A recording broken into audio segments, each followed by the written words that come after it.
Welcome to SNS Academy. I am Satyanarayana Saha. Good evening, students.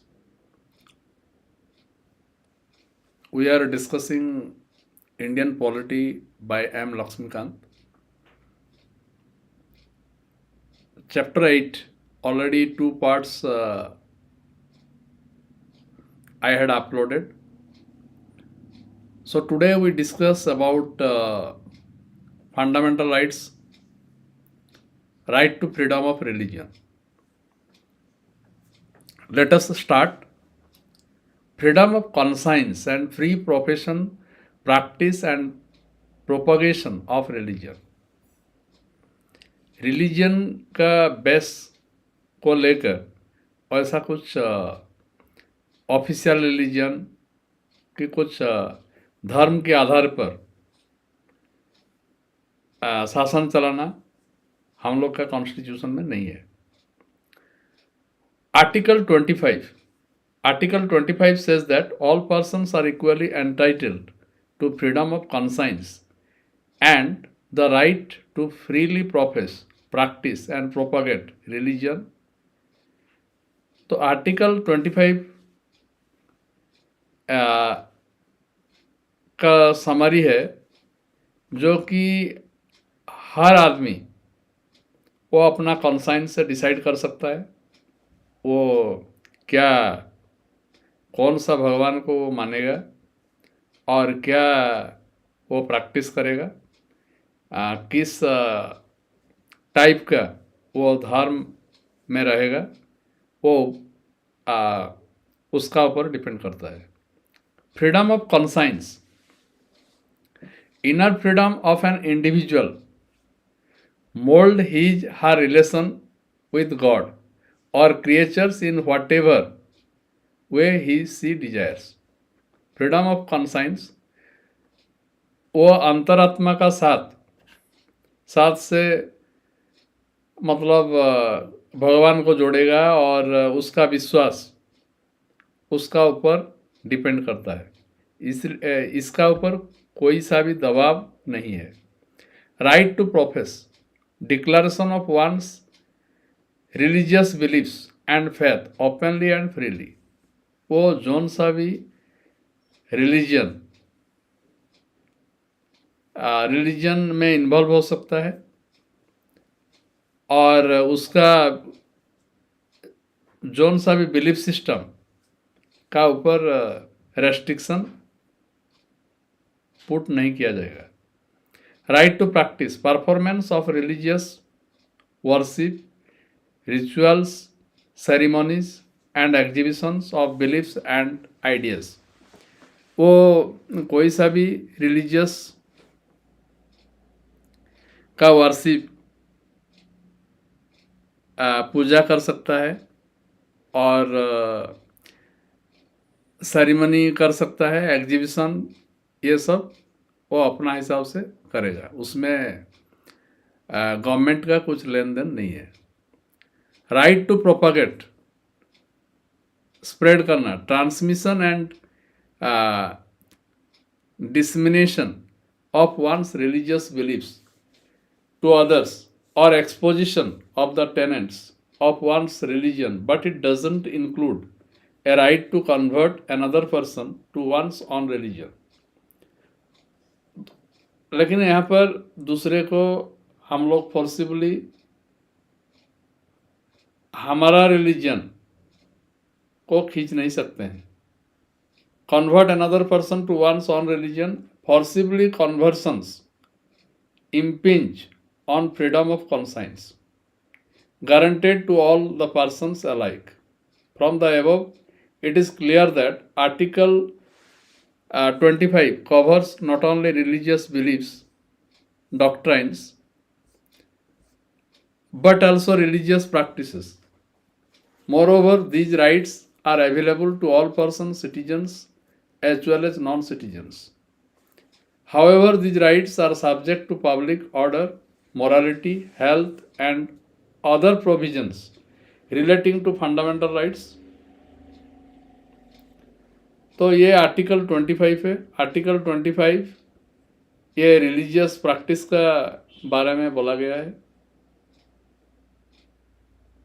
और however these rights, ये rights का limitation क्या है ना, ये लेकिन public order,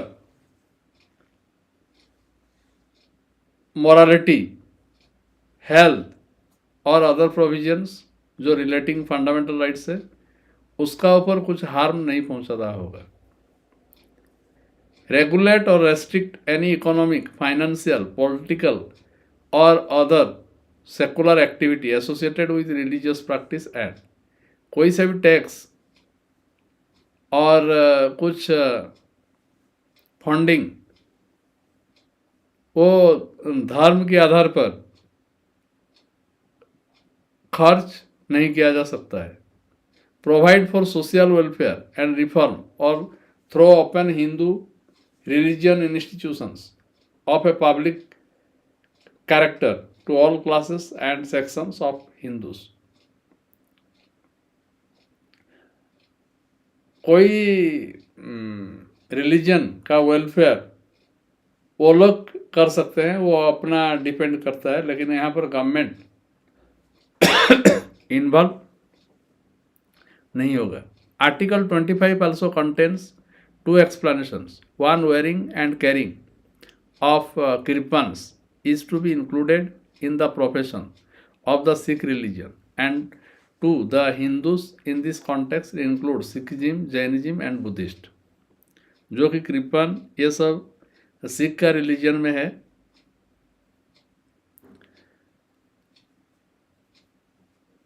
everyone means respected for their religion, वो लोग प्रैक्टिस करने का फ्रीडम दिया गया है। Freedom to manage religious affairs according to article 26 every religious denominations according to article 26 every religious denomination or any of its section shall have the following rights. उसका following rights है: right to establish and maintain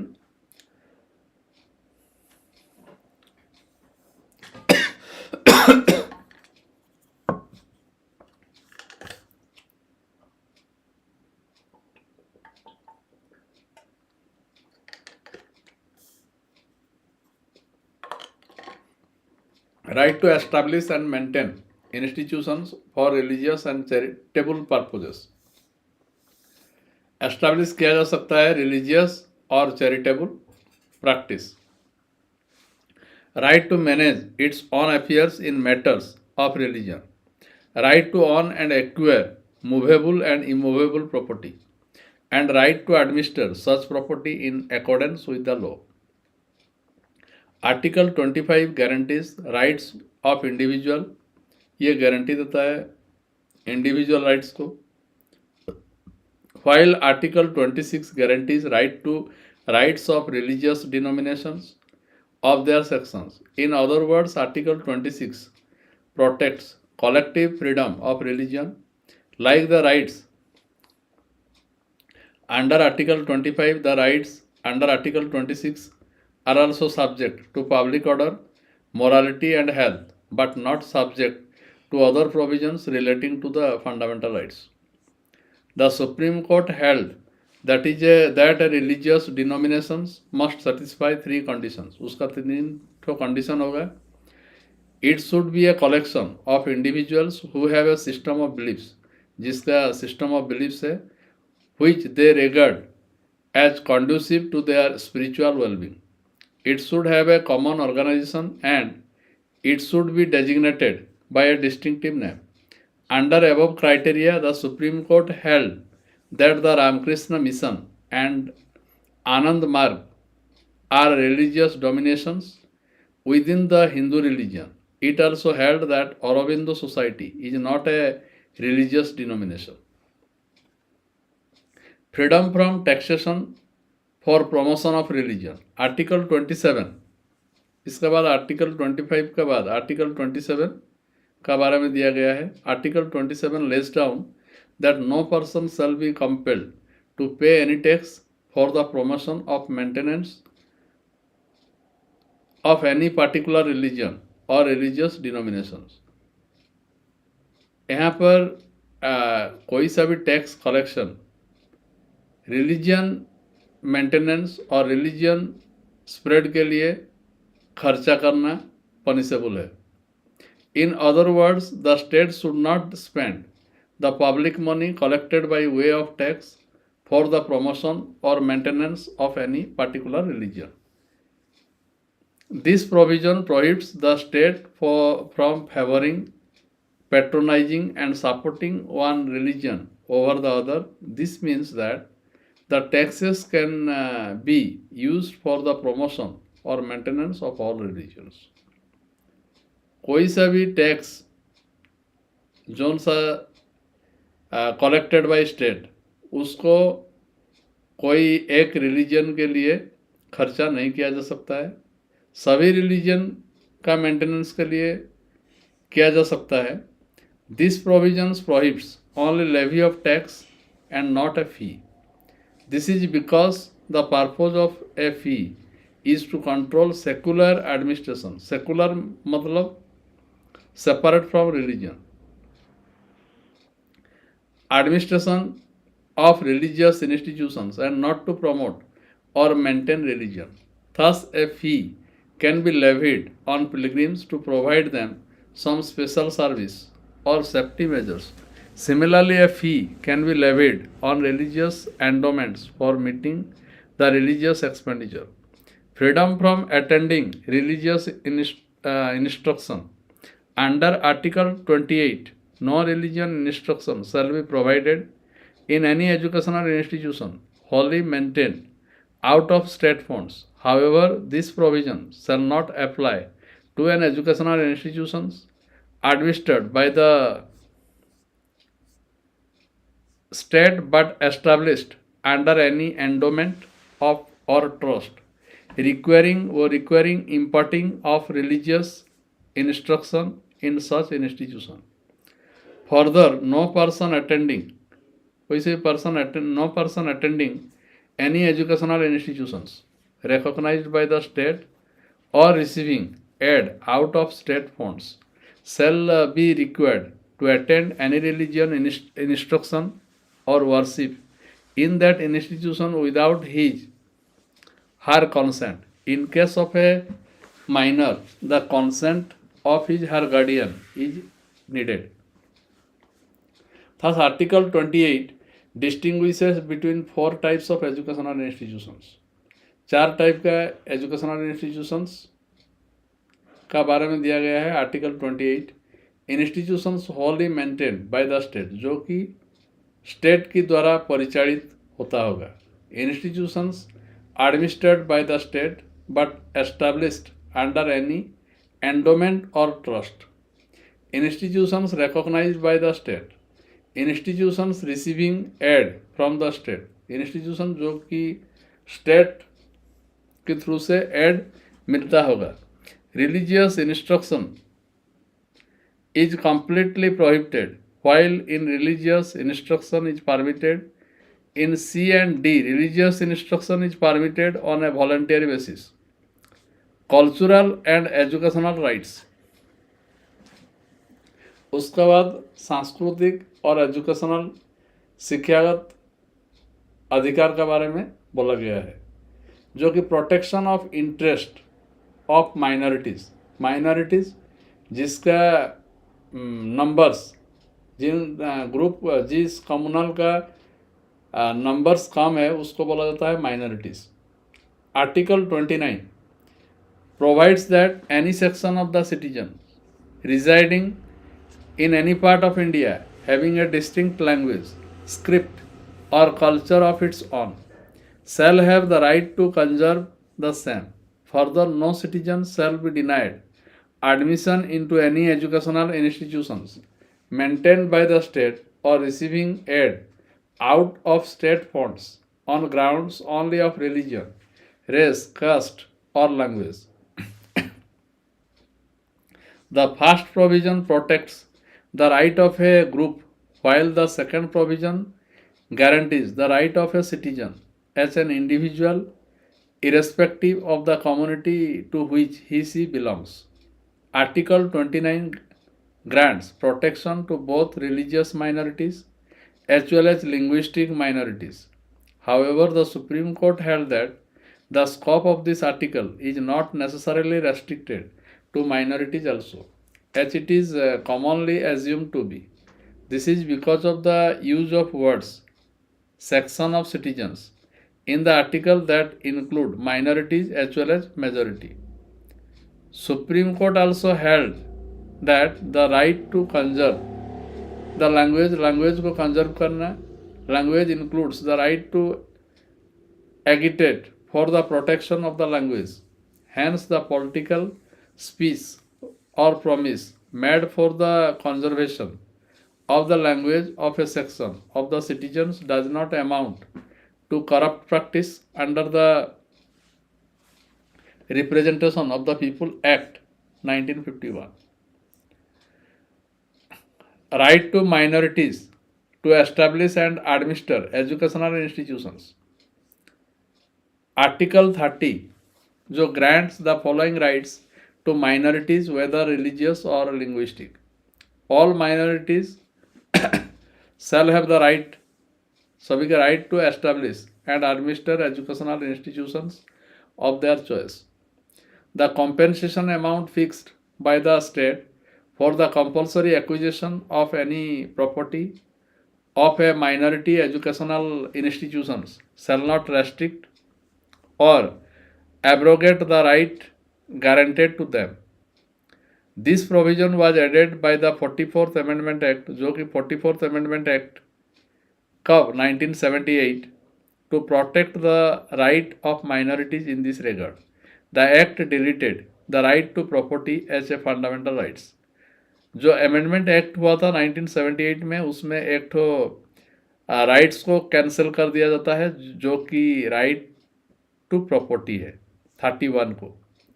in granting aid the state shall not discriminate against any educational institutions managed by majority managed by a minority. Thus, the protection under Article 30 is confined only to minorities, religious or linguistic, and does not extend to any section of citizens, जो कि under Article 29. However, the term minority has not been defined, वो define नहीं किया गया है anywhere in the Constitution. The right under Article 30 is also includes the right of a minority to impart education to its children in its own language. Minority educational institutions are of three types. Three types रहता है. Institutions that seek recognition as well as aid from the state. Institutions that seek only recognition from the state and not aid. And institutions that neither seek recognition nor aid from the state. The institutions of first and second type are subject to the regulatory power of the state with regard to syllabus, prescription, academic standard, discipline, sanitation, employment of teaching staffs, and so on. The institutions of third type are free to administer their affairs but subject to operation of general laws like contract law, labor law, industrial law, tax law, economic regulations, and so on. यहाँ पर law का बारे में बोला गया है जो कि कॉन्ट्रैक्ट लॉ है, labour law, industrial law, tax law, economic regulations, and so on. In a judgment delivered, the secretary of Malankara Syrian Catholic College case, जो कि 2006 में, the Supreme Court has summarized the general principles relating to establishment. Supreme Court का judgment दिया गया है and administered of minority educational institutions in the following way. The right of minorities to establish and administer educational institutions of their choice comprise the following rights. To choose its governing body, वो लोग choose करेंगे किसको governing body रखेंगे.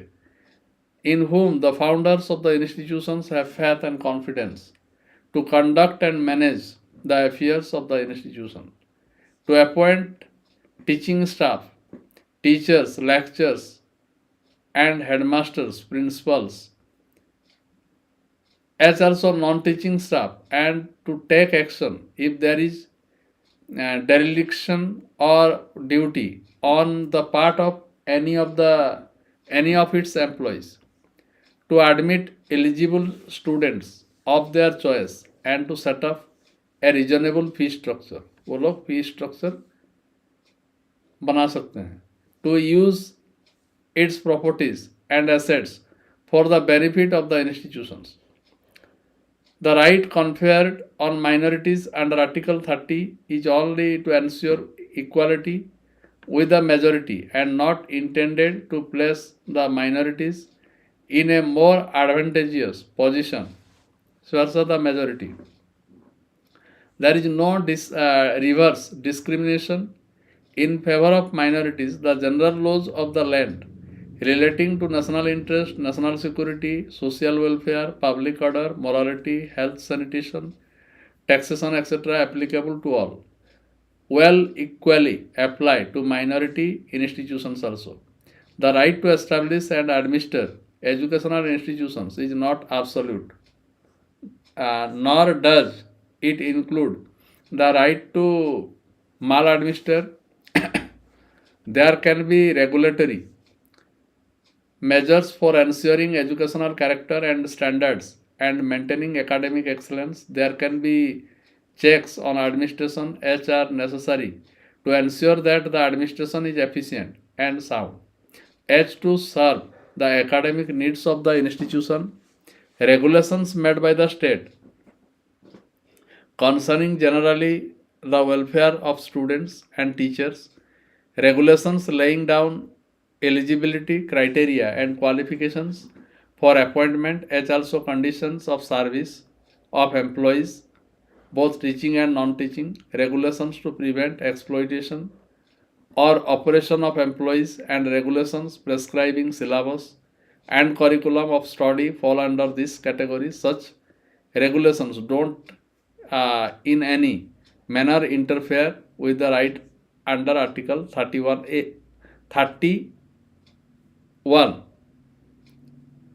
Subject to eligibility conditions, qualifications prescribed by the state being met, the unaided minority educational institutions will have the freedom to appoint teachers, lecturers by adopting any rational procedure of selection. वो लोग appoint कर सकते हैं अपना educational institution के लिए teachers, lectures, ये सब. Extension of aid by the state does not alter the nature and character of the minority educational institutions.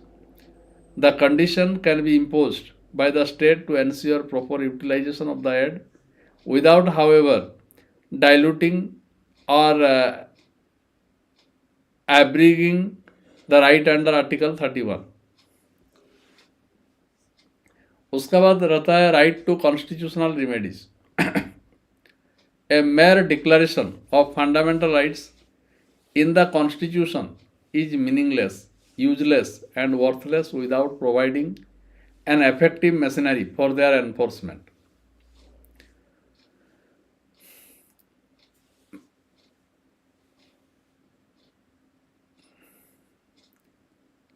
If and when they are violated, जब वो violated होता है, hence Article 32 confers the right to remedies for the enforcement of fundamental rights of an aggrieved citizen.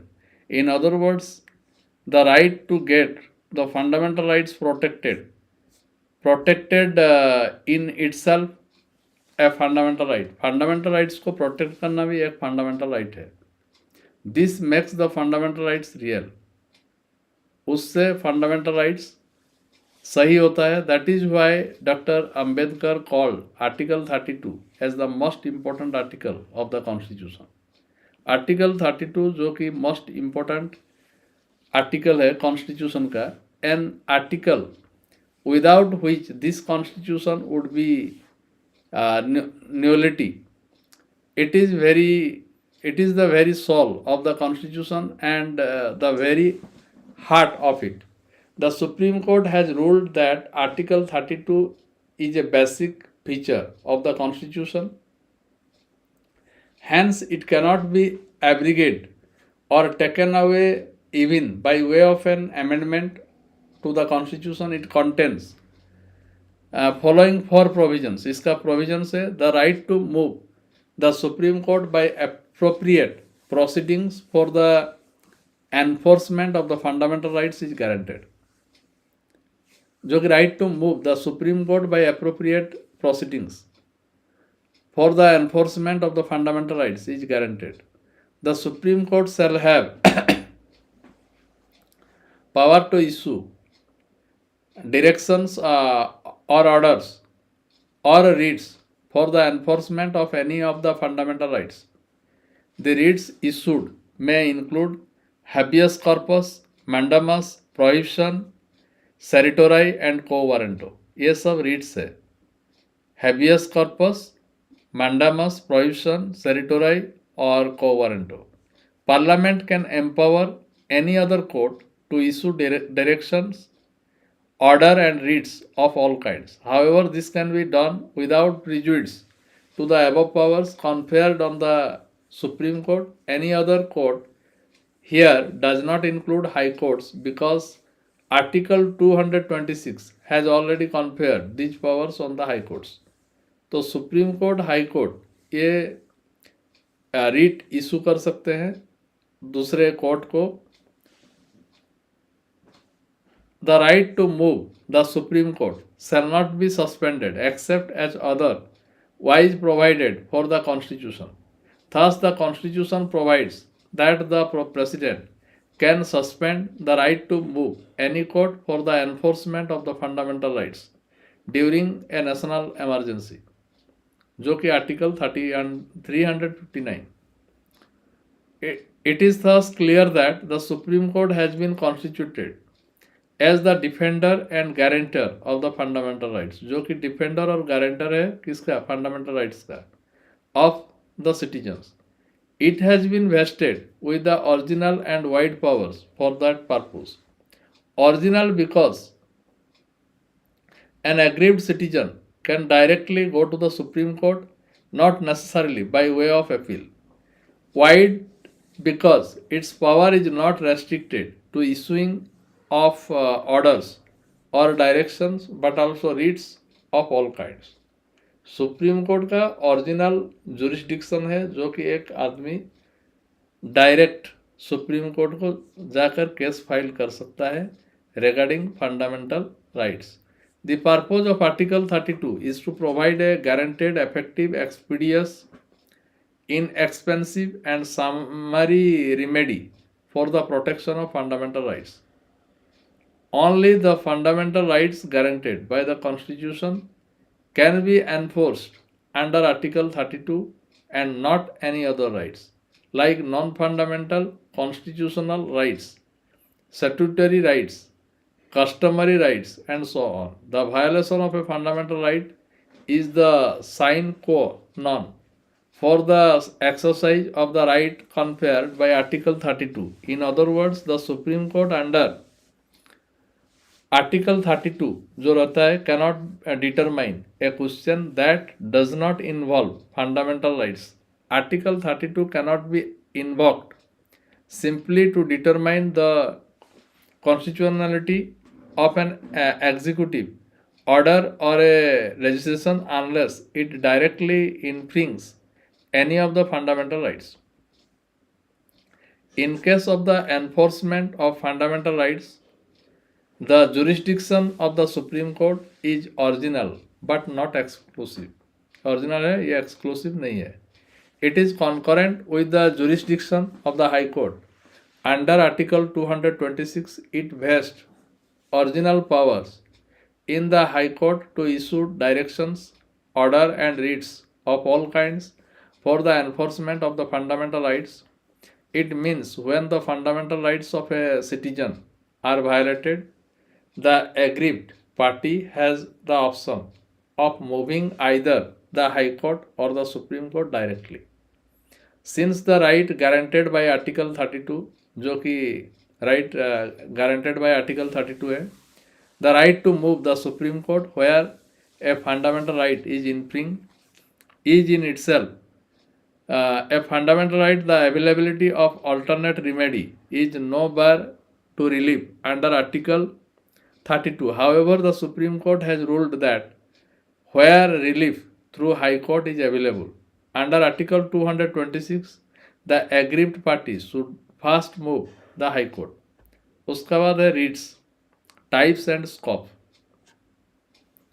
The Supreme Court under Article 32 and the High Courts under Article 226. यहाँ पर दो ठो article के बारे में बोला गया है जो कि Article 32 and Article 226 can issue the writs of habeas corpus, mandamus, prohibition, certiorari, and quo warranto. Further, the Parliament under Article 32 can empower any other court to issue these writs since no such provision has been made so far. Only the Supreme Court and the High Courts can issue the writs and not only other courts. Supreme court हो या high court, ये दोनों REET issue कर सकते हैं और दूसरा court रीट्स issue नहीं कर सकते. Before 1950 only the high courts of Calcutta, Bombay and Madras had the power to issue the writs. Article 226 now empower all the high courts to issue the writs.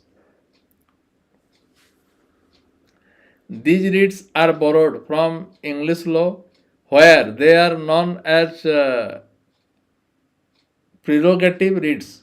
They are so called in England as they were issued in the exercise of the prerogative of the king, who was and is still described as the fountain of justice. Later, the High Court started issuing these writs as extraordinary remedies to uphold the rights and liberties of the British people. The writ jurisdiction of the Supreme Court differs from that of High Court in three respects. तीन तो respect में differ है. The Supreme Court can issue writs only for the enforcement of fundamental rights, where a High Court can issue writs not only for the enforcement of fundamental rights, but also for the other purpose.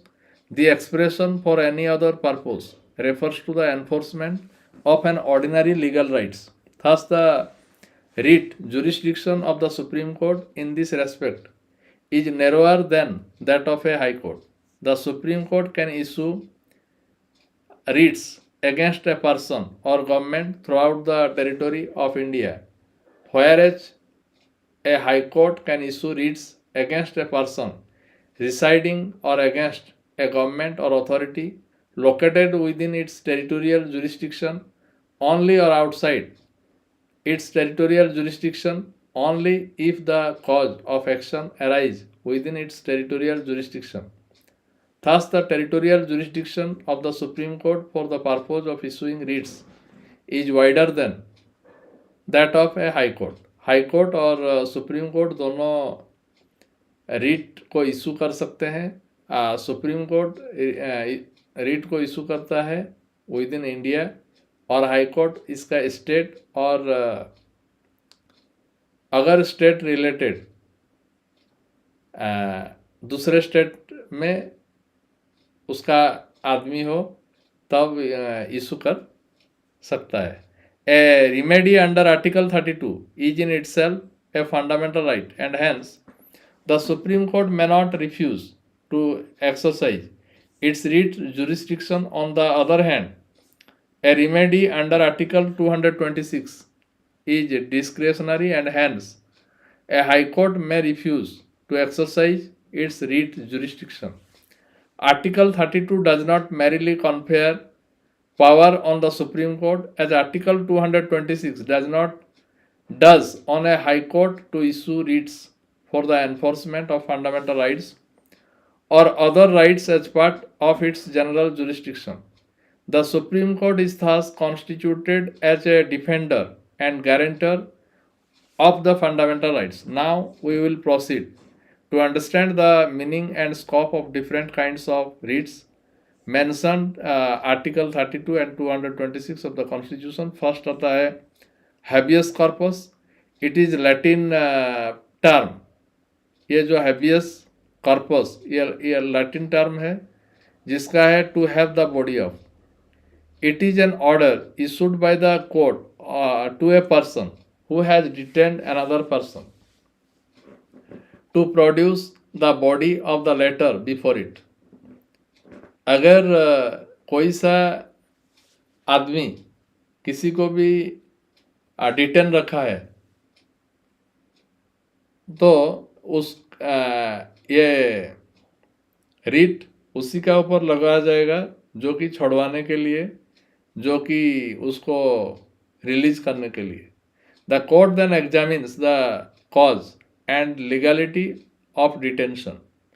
It would set the detained person free if the detain is found to be illegal. Thus, the writ in a bulwark of individual liberty against arbitrary detention.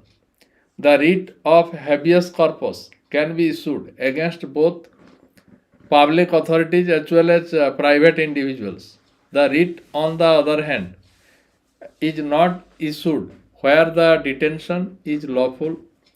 The proceedings is for contempt of a legislature or a court. Detention is by a competent court and a detention is outside the jurisdiction of the court. Then mandamus. It literally means we command. It is a command issued by the court to a public officials asking him, her to perform her official duties that she has felt refused to perform. ये public office को के लिए order है जो कि public office कोई सा officer अपना ड्यूटी नहीं कर रहा है ठीक से तो ये इशू किया जाता है. The writ of mandamus cannot be issued against private individuals of a body or a body to enforce departmental instruction that does not possess statutory force when the duty is discretionary and not mandatory, to enforce a contractual obligation against the President of India or the state governors, against the Chief Justice of a High Court acting in judicial capacity. mandamus यही सब case में उसका limitation है. यही सब case में issue नहीं किया जा सकता है जो कि वो प्रेसिडेंट का अगेंस्ट में, गवर्नर का अगेंस्ट में और चीफ जस्टिस का अगेंस्ट में. यहीं पर वो रिट इशू नहीं किया जा सकता है. Prohibition, literally it means to forbid, मना करना. It is issued by a higher court to lower court or tribunal to prevent the latter from exceeding its jurisdiction or usurping jurisdiction that it doesn't possess. Thus, unlike mandamus that directs activity, the prohibition directs inactivity. अगर कोई सा file ये बहुत दिन तक रहा वहीं पर ये रिट इशू होता है उसको फंक्शन करने के लिए. The writ of prohibition can be issued only against judicial and quasi judicial authorities. It is not available against administrative authorities, legislative bodies and private individuals or bodies. Certiorari, in the literal sense, it means to be certified or to be informed. It is issued by a higher court to lower court or tribunal to quash the order passed by the latter in case. It is issued on the grounds of excess of jurisdiction or lack of jurisdiction. Thus, like the writ of prohibition, the writ of certiorari is also a jurisdictional writ. However, they are issued at different stages of proceeding before a lower court or tribunal. The prohibition is issued before the final order. वो final order is passed for stopping the further continuance of the proceedings, whereas the certiorari is issued after the final order is passed for quashing the same. Like prohibition, certiorari can be issued only against the judicial and quasi-judicial authorities. Similarly, the certiorari is also not available against administrative authorities, legislative bodies, and private individuals or bodies. Quo warranto in the literal sense, it means by what authority or warrant it is issued by the court. ये issue होता है court to inquire into the legality of claim of a person to public office. Hence, it prevents illegal usurpation of public office by a person. The writ can be issued only in case of a substantive public office of a permanent character created by a statute or by the constitution. It cannot be issued in cases of ministerial office or private office. This writ can be sought by any public-minded person and not necessarily by the aggrieved person. Armed force and fundamental rights. Article 33 empower the Parliament to restrict or abrogate the fundamental rights of the members of armed force, paramilitary forces, police forces, intelligence agency and analogous force. जो कि military person और police और intelligence इसमें limitation है. The objective of this provision, क्यों limitation है? ना उन का ड्यूटी में हैम्पर होगा. The objective of this provision is to ensure the proper discharge of their duties and the maintenance of discipline among them. The power to make laws under Article 33 is conferred only on Parliament and not on state legislature. ये Parliament के लिए है. Article 33 regarding rule बनाना ये parliament को दिया गया है, state legislature को नहीं. Any such law made by parliament cannot be challenged. इसको चैलेंज नहीं किया जा सकता है कोर्ट में. In any court on the ground of contraventions of any of the fundamental rights. Accordingly, the parliament has enacted the Army Act 1950, the Navy Act 1950, the Air Force Act 1950, the Police Force Restriction of Rights Act 1966, the Border Security Force Act and so on. These impose restrictions on their freedom of speech, right to form association, right to be members of trade unions or political associations, right to communicate with the press, right to attend public meetings or demonstrations, etc. The expression members of the armed force also covers such employees of the armed force जो कि barbers हुआ, carpenters, machines, cooks, चौकीदार्स, boot makers, tailors who are non-combatants.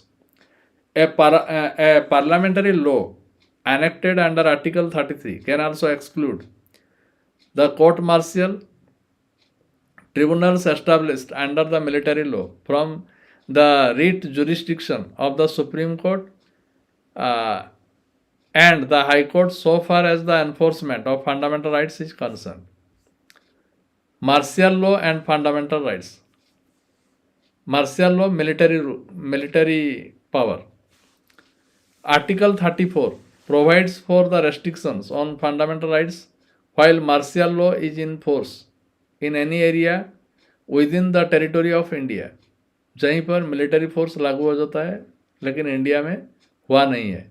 It empowers the parliament to indemnify any government servant or any other person for any act done by him, her in connection with the maintenance on restoration of order in any area where martial law was in force.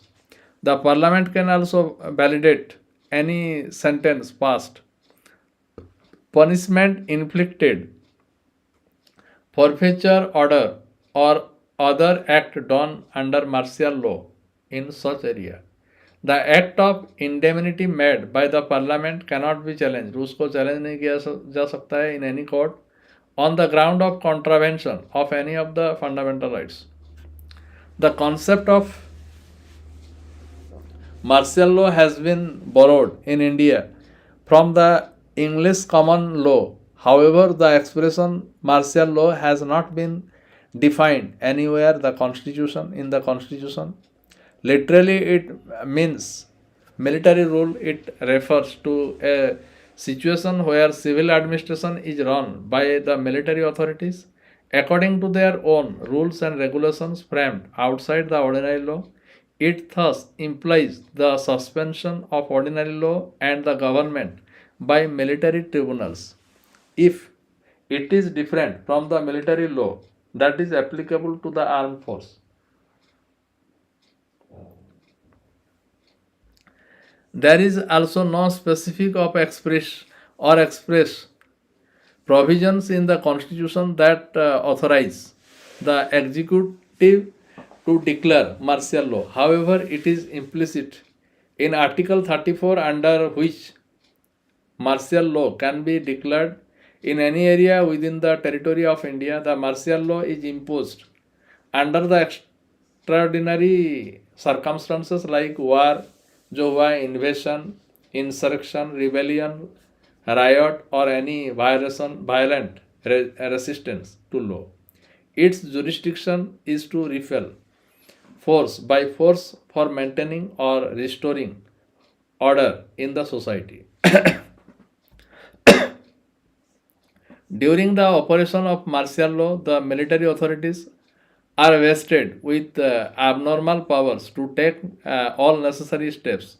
They impose restrictions and regulations on the rights of the civilians, can punish the civilians and even condemn them to death.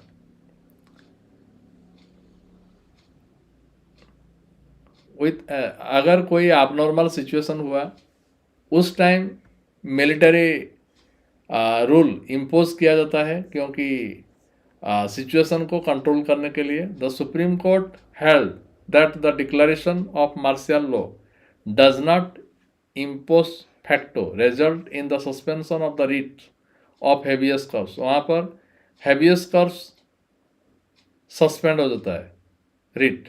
The declaration of a martial law under article 34 is different from the declaration of a national emergency under Article 352. The difference between the two are summarized. Affecting certain fundamental rights. Article 35 lays down that the power to make laws to give effect to certain special fundamental rights shall vest only in the parliament and not in the state legislature. 35 में कुछ दिया गया है जो कि laws बनाने के लिए. This provision ensures that there is uniformity throughout India with regard to the nature of those fundamental rights and punishment for their infringement. In this direction, Article 35 contains the following provisions. The Parliament shall have and the legislature of a state shall not have power to make laws with respect to the following matters.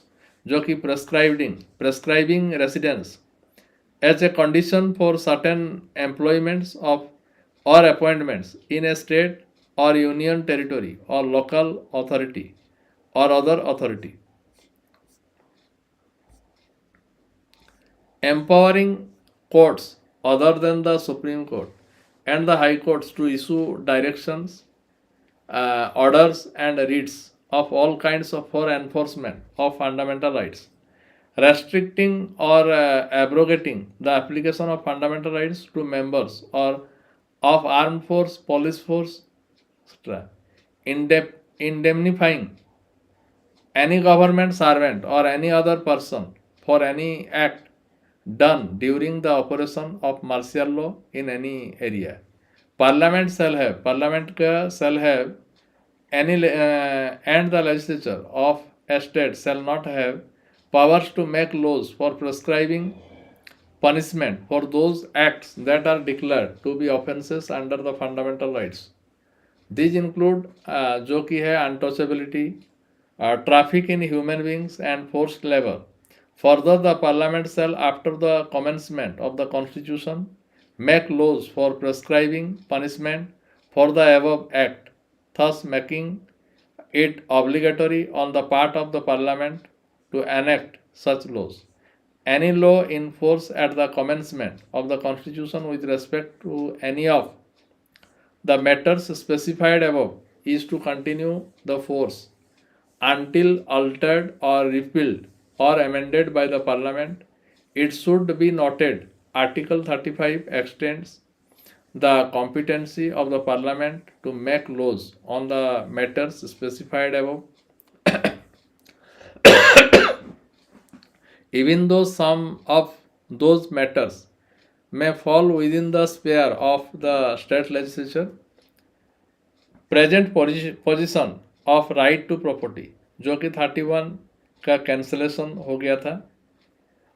Originally the right to property was one of the 7 fundamental rights under part 3rd of the constitution.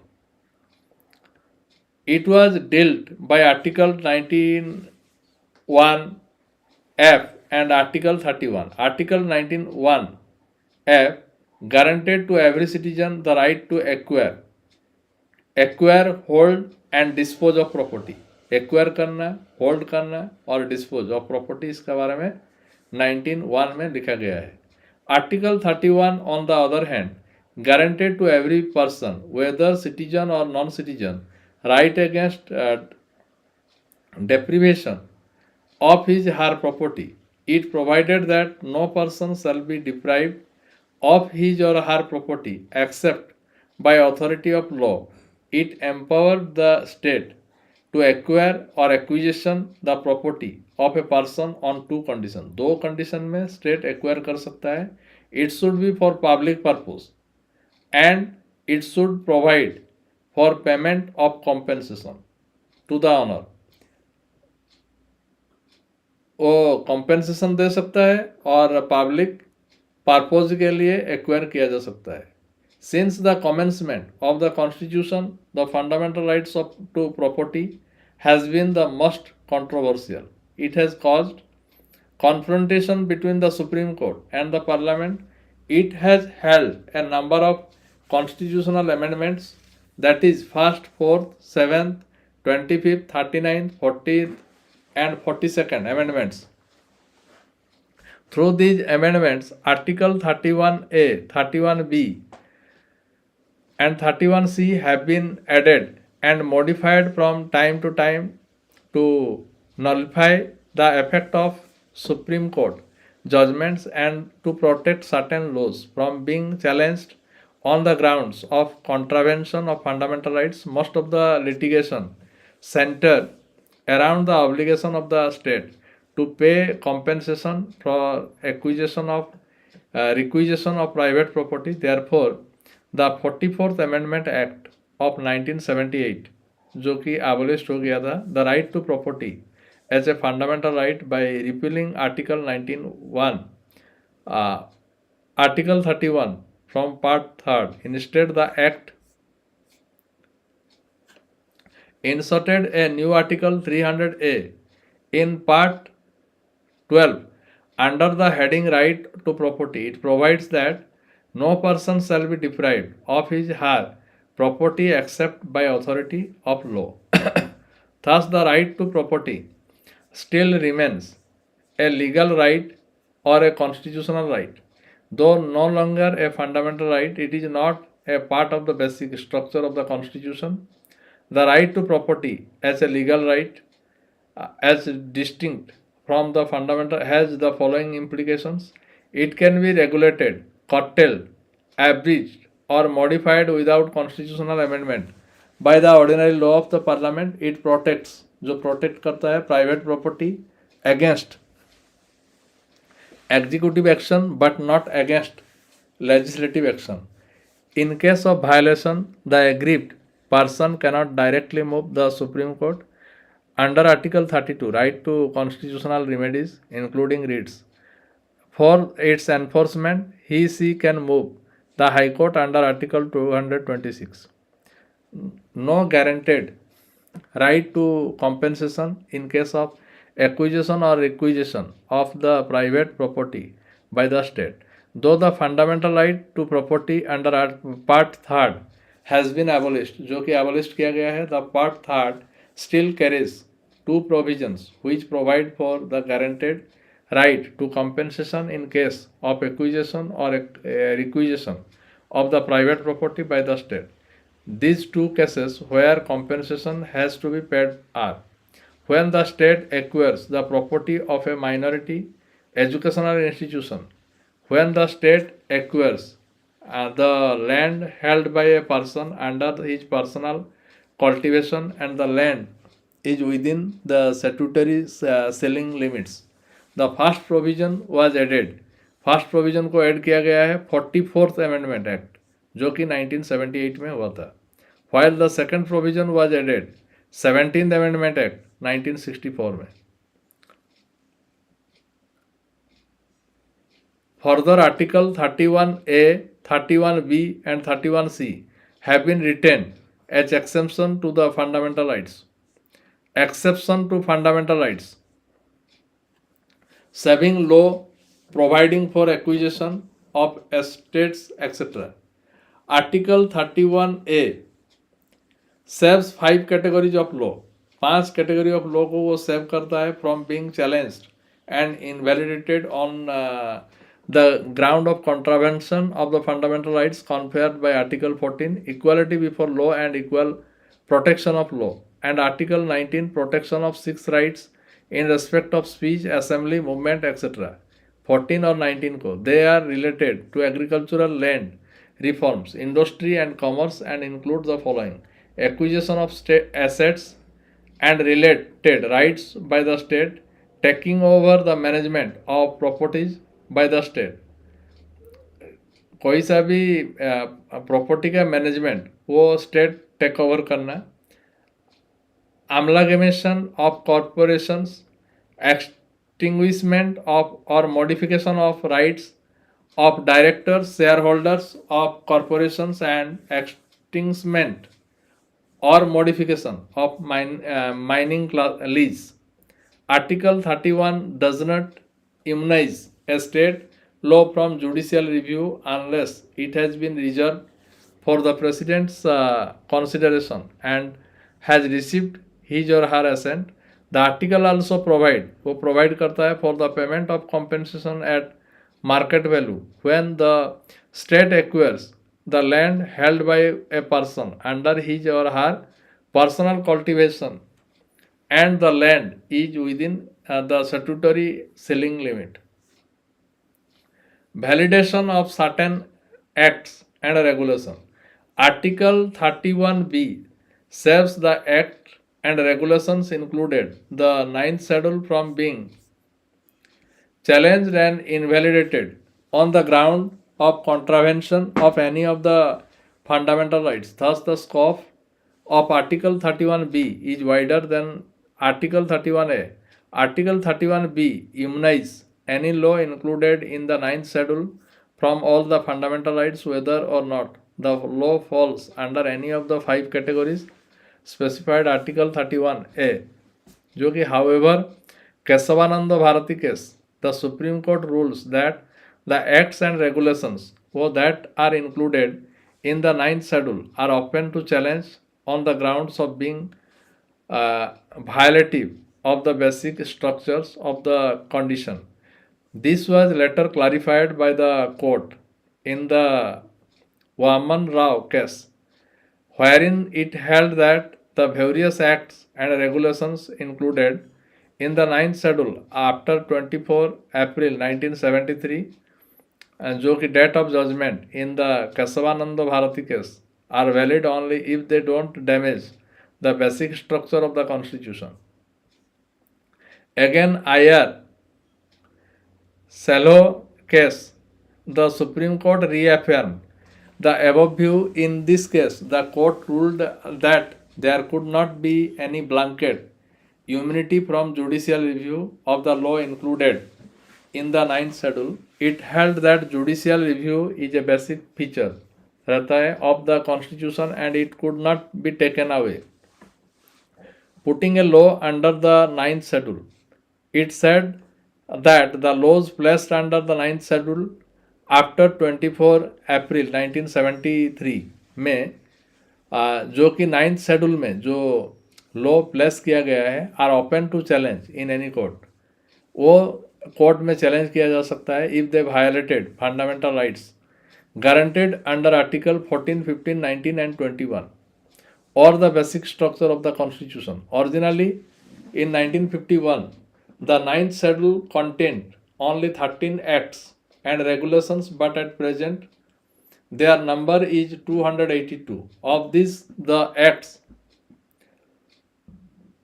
पहले 13 तो था, अभी वो बढ़कर 282 हो गया है. Of these, the acts and regulations of the state legislature deal with the land reforms and abolition of the zamindari system, and the of parliament deal with other matters. Saving of laws giving effect to certain directive principles. Article 31st C inserted by the 20 वो insert किया गया है 25th Amendment Act कब 1971 contains the following two provisions.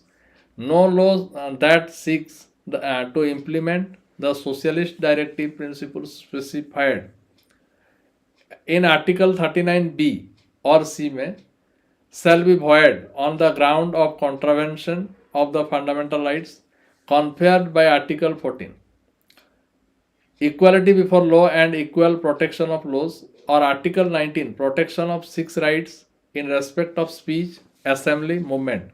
No law containing declaration that it is for giving effect to such policies shall be questioned in any court on the ground that it doesn't give effect to such policy. जो कि इन Keshavananda Bharti case जो कि 1973 में हुआ था, the supreme court declared the above provision as unconstitutional and invalid on the ground that judicial review is a basic feature of the Constitution and hence cannot be taken away. However, the above provision was held to be constitutional and valid. The 42nd Amendment Act, जो कि 1976, extended the scope of the above provision by including within its protection any law to implement any of the directive principles specified in Part 4 of the Constitution and not merely in Article 39B or C. However, this extension was declared as unconstitutional and invalid by the Supreme Court in the Minerva Mills case, जो कि 1980 में हुआ था. Article 31C does not immunize a state law from judicial review unless it has been reserved for the President's consideration and has received his or her assent. Criticism of fundamental rights. Fundamental rights का क्या क्या criticism है? The fundamental rights enshrined in Part 3 of the Constitution have met with a wide and varied criticism. इसमें बहुत सारे criticism है. Excessive limitations. They are subjected to innumerable exceptions, restrictions, qualifications, and explanations. Hence, the critics remarked that the Constitution grants fundamental rights with one hand and takes them away with the other. Jaspat Rai Kapoor went to the extent of saying that the chapter dealing with the fundamental rights should be renamed as Limitation on Fundamental Rights or Fundamental Rights and Limitation thereon. So fundamental rights दिया गया है, उसका limitation बहुत है, इसीलिए बोला गया है एक तरफ से दिया गया है और दूसरे तरफ से उसका रेस्ट्रिक्शन डाला गया है. No social and economic rights. The list not comprehensive as it mainly consists of political rights. It makes no provision for important social and economic rights like rights to social security, right to work, right to employment, right to rest and leisure, and so on. These rights are made available to the citizens of advanced democratic countries. Also, the socialist constitutions of erstwhile USSR or China provided for such rights. यहाँ पर social और economic rights नहीं है, जो कि employment देना, rest, leisure, ये सब नहीं है ये। लेकिन कोई सा एडवांस्ड कंट्री जैसे रसिया, चाइना, इस पर दिया गया है। No clarity, they are stated in a vague, indefinite, and ambiguous manner. The various phrases and words used in the chapter, like public order, minorities, reasonable restrictions, public interest, and so on, are not clearly defined. The language used to describe them is very complicated and beyond the comprehension of the common man. It is alleged that the constitution was made by the lawyers for the lawyers. Sir Ivor Jennings called the Constitution of India paradise for lawyers. No permanency. They are not scarcent or immutable, as the parliament can curtail or abolish them, as for example the abolition of the fundamental rights to property in 1978. Hence, they can become a play tool in the hands of politicians having majority support in the parliament. The judicially inverted doctrine of basic structure is the only limitation on the authority of parliament to curtail or abolish the fundamental rights. अगर fundamental rights दिया जाता है फिर भी उसको suspend किया जाता है, और ये हैंड ऑफ पॉलिटिशियन रहता है। Regarding that criticism done. Then suspension during emergency. The suspension of their enforcement during the operation of national emergency, except Article 20 and 21, is another blot on the efficacy of these rights. This provision cuts at the roots of democratic system in the country by placing the rights of the millions of innocent people continuous jeopardy. According to the critics, fundamental rights should be enjoyable in all situations, emergency or no emergency.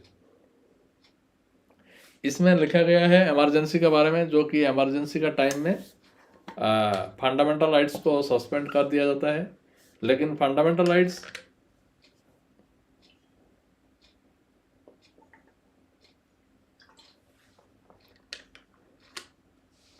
Emergency और no emergency का time में भी रहना चाहिए, उसी का criticism हुआ गया है। Expensive remedy, the judiciary has been made responsible for the defending and protecting these rights against the interference of the legislature and executives. However, the judicial process is too expensive and hinders the common man from getting his or her rights enforced through the courts. Hence, the critics say that the rights benefit mainly the rich section of the Indian society. Then preventive detention. The critics assert that the provision for preventive detention takes away the spirit and substance of the chapter on fundamental rights. It confers arbitrary powers on the state and negates individual liberty. It justifies the criticism that the Constitution of India deals more with the rights of the state against the individual than with the rights of the individual against the state. Notably, no democratic country in the world has made preventive detention as an integral part of their constitution as has been made in India. No consistent philosophy. According to some critics, the chapter on fundamental rights is not the product of any philosophical principle. Sir Ivor Jennings expressed the this view when he said that the fundamental rights proclaimed by the Indian Constitution are based on the consistent philosophy. The critics say that this creates difficult for the Supreme Court and the High Court in interpreting the fundamental rights. Significance of fundamental rights. In spite of the above criticism and shortcomings, the fundamental rights are significant in the following respects. They constitute the bedrock of the democratic system in the country, or they provide necessary conditions for the material and moral protection of man. They serve as a formidable bulwark of individual liberty. They facilitate the establishment of rule of law in the country. They protect the interest of minorities and weaker sections of society. They strengthen the secular fabric of the Indian state. They check the absoluteness of the authority of the government. They lay down the foundation stone of social equality and social justice. They ensure the dignity and respect of the individuals. They facilitate the participation of people in the political and administrative process. Rights outside part third. Besides the fundamental rights, जो कि fundamental rights third part of the constitution में दिया गया है, there are certain other rights contained in other parts of the constitution. These rights are known as constitutional rights or legal rights or non-fundamental rights, जो कि no tax shall be levied or collected except by authority of law. Article 265 जो कि part 12 में दिया गया है. No person shall be deprived of his or her property save by authority of law. Article 300A in part 12. Trade, commerce and intercourse throughout the territory of India shall be free. Article 300 in part 13th. The elections to the Lok Sabha and the state legislative assembly shall be on the basis of adult suffrage. Even though the above rights are equally justiciable, they are different from the fundamental rights. In case of violation of fundamental rights, the aggrieved person can directly move the Supreme Court for its enforcement under Article 32, which is in itself a fundamental right. But in case of violation of the above rights, the aggrieved person cannot avail this constitutional remedy. He can move the High Court by an ordinary suit or under Article 226 जो कि writ jurisdiction of High Court.